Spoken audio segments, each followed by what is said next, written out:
My fiancée said she needed space, but kept my credit card. When I froze the account, she showed her true colors. I still remember the exact pattern on the back of the old Visa I carried in my wallet for 6 years. A little blue bird with its beak open, the bank's logo smudged from 1,000 thumbprints. It sat in my wallet the way a good memory does, small present taken for granted. When Elise told me she needed space, she left the card in the leather tray on the nightstand like a small, ordinary thing. I thought that was the strangest part. This is the story of how that small, ordinary thing became the hinge that swung my entire life from complacency to clarity. It's about a man who loved someone so much he let the line between mine and ours blur until it disappeared, and the slow, ugly, honest process of taking it back. I'll begin where all the awkward beginnings do, by insisting to myself this wasn't my fault. Elise and I met at a mutual friend's backyard cookout in early spring. She was the one wearing the faded denim jacket with the sleeves pushed up, hair pulled into a messy bun, laughing as if the world had only a few good jokes in it and she knew them all. I was running late after a design sprint pulled at my attention. I remember thinking, before she even opened her mouth, that she would make everything easy.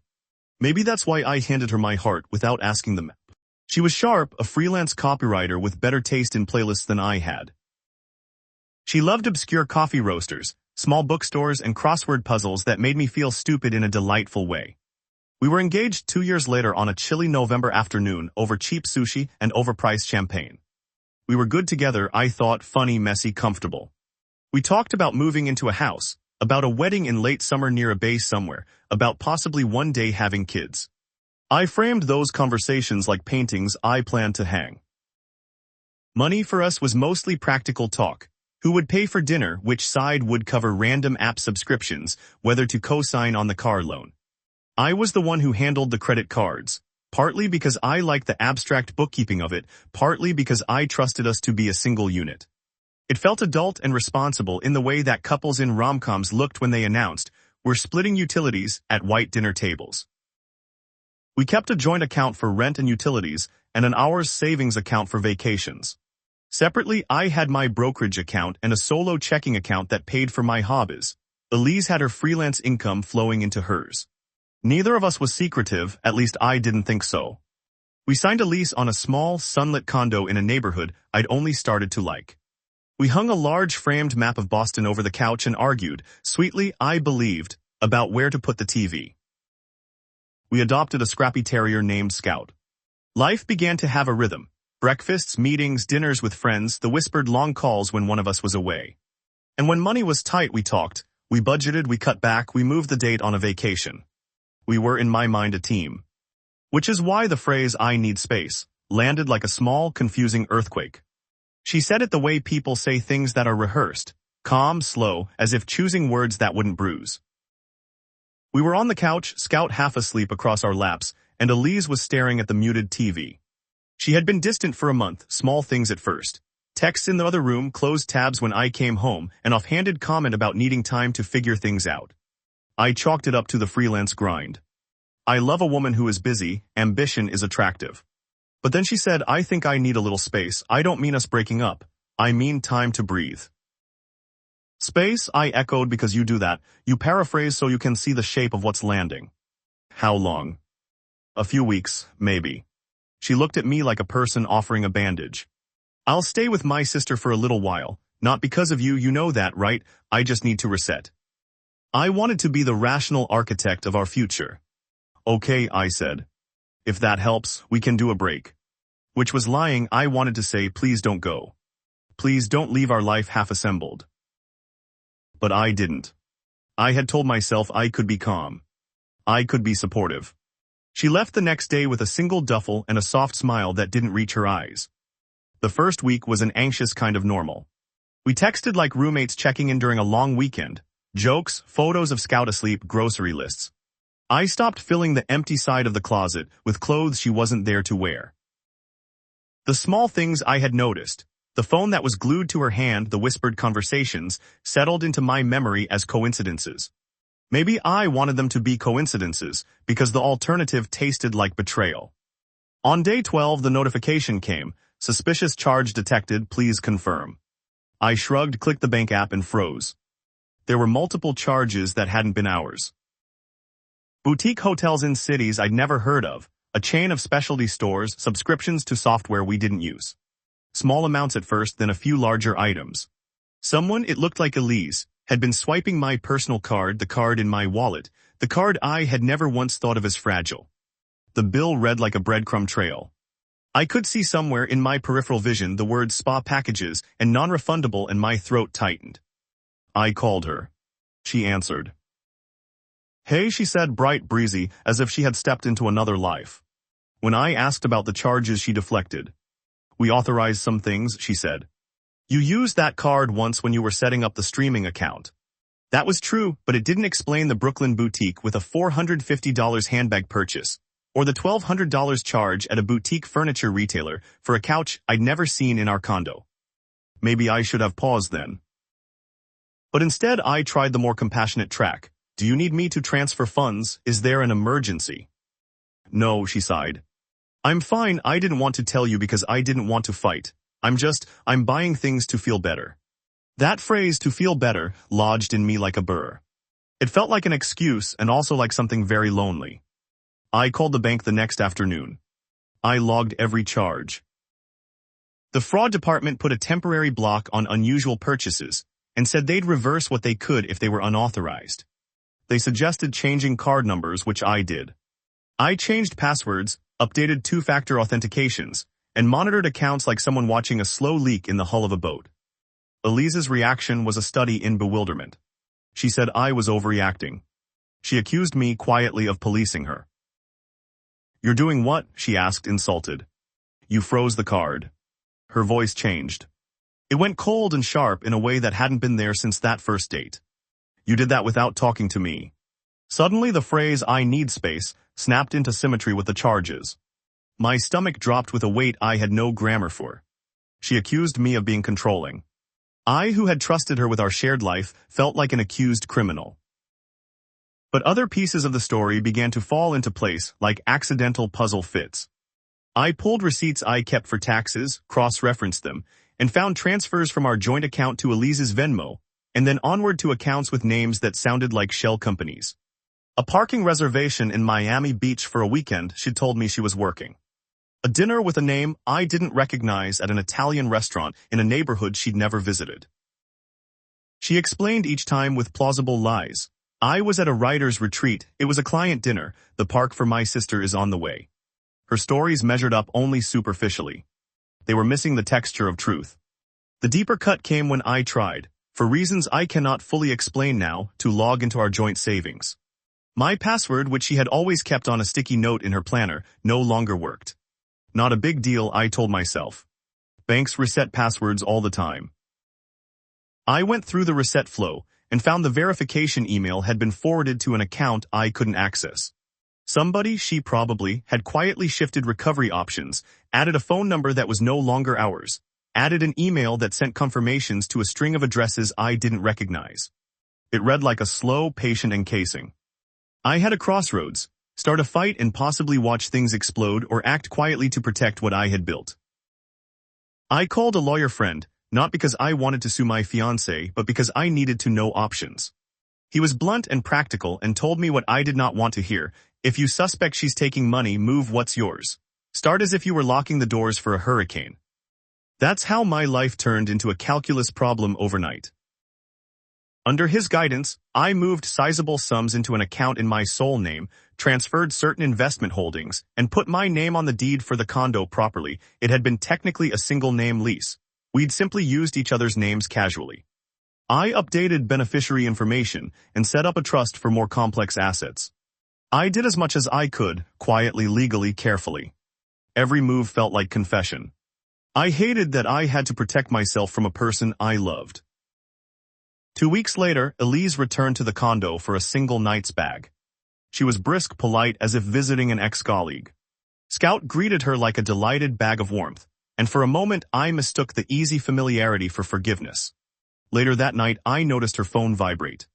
It was the sort I knew from 1,000 nights of headlines, the urgent buzz of someone who is attempting to fix a mess. She stepped into the kitchen and I overheard just a snippet, a phrase that was all the proof I needed.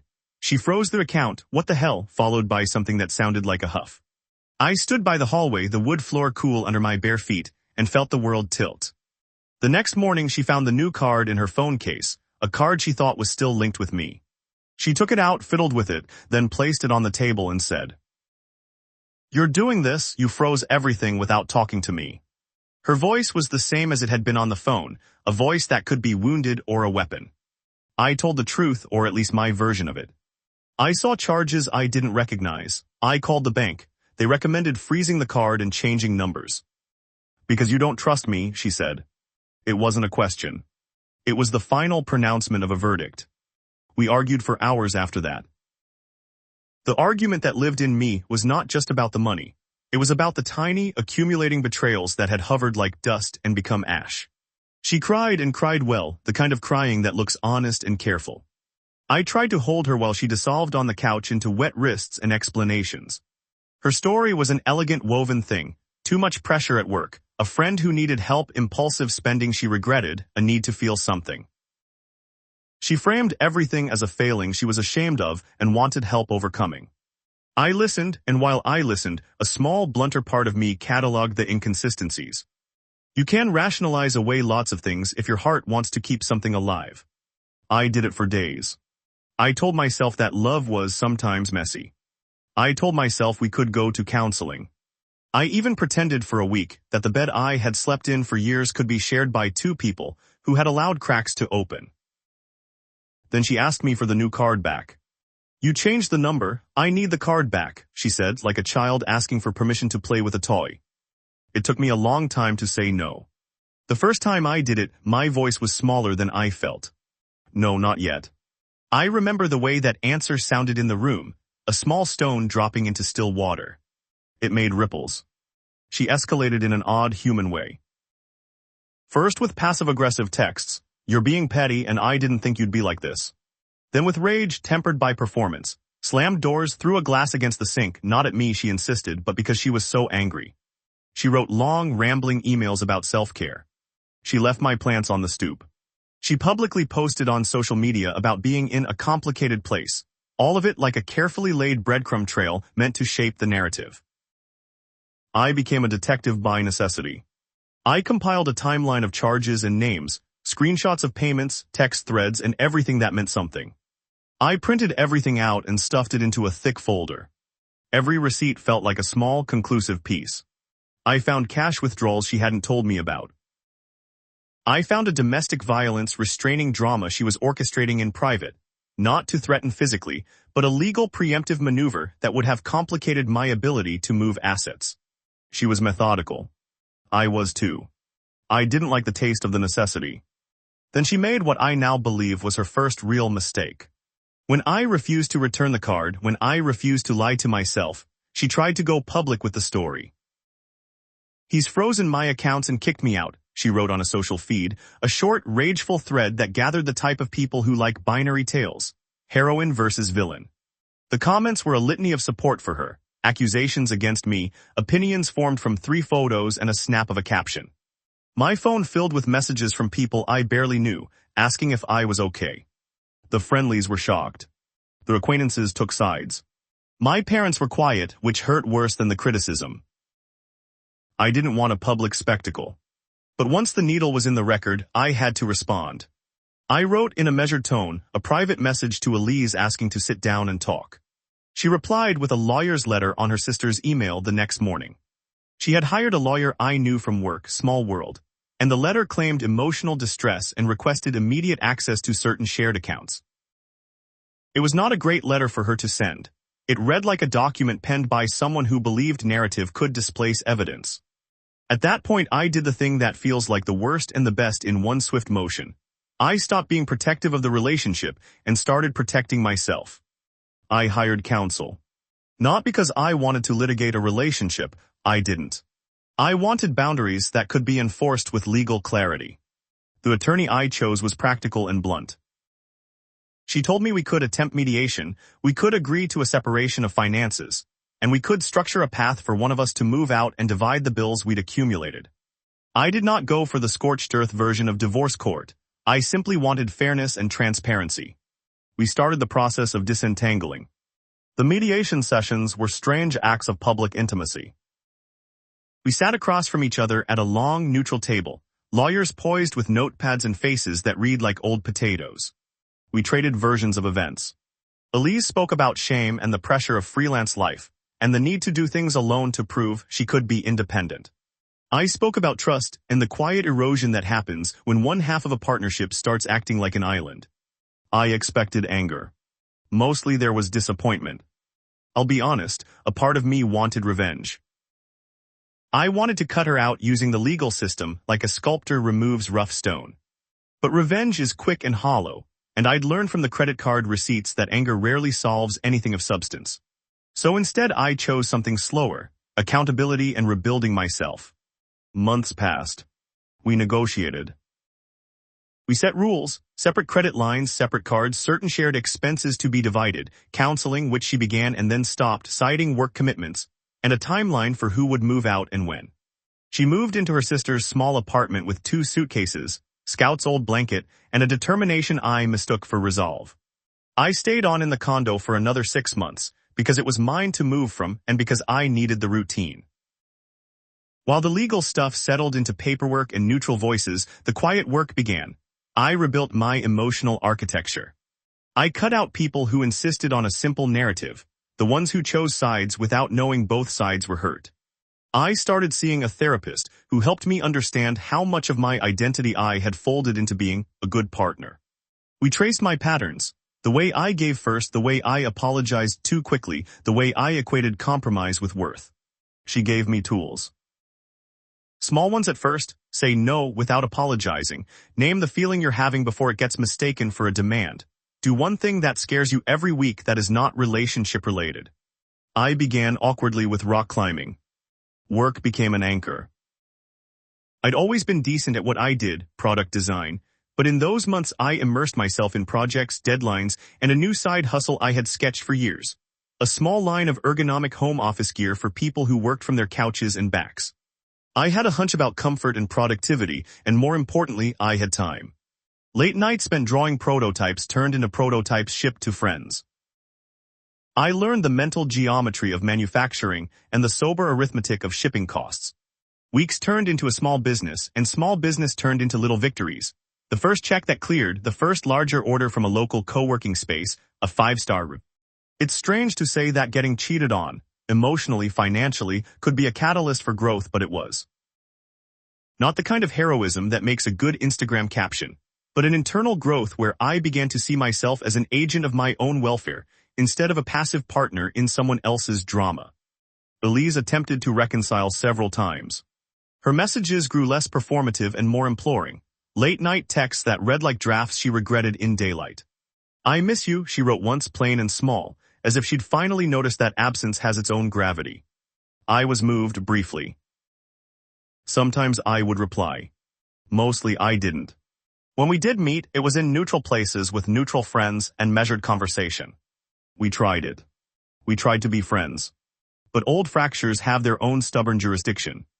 One afternoon, a year after the last suspicious charge, I received a notification. A payment reversed. The bank had completed their fraud review and determined some of the charges on my original card had been unauthorized. I felt a tiny, absurd relief, not because the money mattered, it did, but because an official source had acknowledged my reality. It was the small external sign that the pattern I thought I'd been spinning was not, in fact, self-delusion. By the time the legal agreements were finalized, Elise and I were a study in mutual exhaustion rather than mutual love. We signed papers that differentiated our finances and our obligations, and set the stage for a clean exit. We arranged joint custody of Scout in the way people who love pets do. Alternate weekends, shared decision-making over vets, the odd ceremonial exchange of a dog leash at crosswalks like some awkward Olympic ceremony. We attended a final mediation where we each thanked each other for the good parts of the relationship, and promised, awkwardly, to move forward without enmity. I won't pretend I didn't have moments of dark satisfaction. Seeing my name restored on certain deeds, receiving a few reversed charges, the quiet bureaucratic acknowledgement that I hadn't been imagining the small thefts. But the real victory was quieter. It was waking up one Saturday and realizing the calendar wasn't full of someone else's needs. It was scrawling, do the thing I want in a notebook and actually doing it. It was getting an order for my ergonomic chair cushions and carrying boxes to the post office with a sense of purpose that had nothing to do with someone else's approval. Months bled into years. The business grew slowly and then faster as remote work remained normal. More people realized they needed good lumbar support and comfortable armrests. I hired 2 employees, paid them fair wages, and kept my head down. I bought a small house not far from the condo we'd once shared, a place with a small yard for Scout, who is now older and more dignified in his sleeping. I wasn't trying to show Elise anything. I did it because it was mine. Sometimes I write to myself in the margins of my notebooks, "Don't confuse kindness for weakness." Those lines save me on bad days. I've met someone since, not the same fireworks, not the same feverish, frantic love of my 20s, but a steady presence who texts about nonsense and loves scrambled eggs. I move slowly because I moved recklessly once and paid for it in trust. I'm careful now, with accounts, with love, with the way I let someone else's life touch mine. One night as the sun set and Scout snored on the rug, I opened the old leather wallet. The card with the blue bird was gone. I smiled and folded the wallet closed. I thought of all the mundane things that can become dangerous when left unchecked. Trust left without documentation, shared passwords, casual authority given without thought. I thought about how sometimes love makes you soft in ways that invite hurt, and how the real strength is the slow building of a life that cannot be shattered by another person's choices. I do not say this as a sermon or a motto. I say it as a story about learning to value yourself enough to protect the life you've built. Elise and I bought a few months of companionship and a long time of lessons. I will always carry some part of her with me. The smell of the coffee she loved, the way she laughed with her hand over her mouth, and the memory of nights when we built IKEA furniture in the dark and failed. But I also carry the knowledge that love should not cost you everything you are. If I have any advice for the person reading this who has ever found a credit card charge they don't understand or a partner who goes silent, listen to the small alarms. They are often the first honest voice.